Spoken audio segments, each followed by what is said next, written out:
കാണുന്ന സർവവും ശിവമയമാകുന്നത്. അതുകൊണ്ട് അഹം ശിവ, ഞാനും ശിവനാകുന്നു. ഈ ജഗത്തിനെ തൊട്ട ആളാ ഞാൻ അല്ലേ? അതുകൊണ്ട് ഞാനും ആ ശിവൻ തന്നെയാണ്.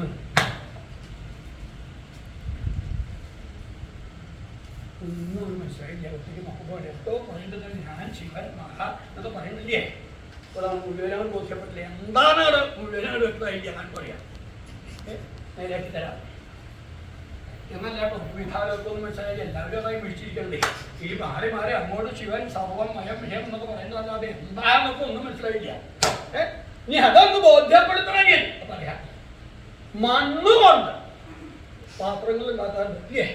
പല രൂപത്തിലും പല ആകൃതിയിലും ഉണ്ടാക്കാറുണ്ട് ഇല്ലേ? കലമായിട്ടും കുടമായിട്ടും ചരാടായിട്ടും ചട്ടിയായിട്ടും ഒക്കെ ഉണ്ടാക്കാറുണ്ട്.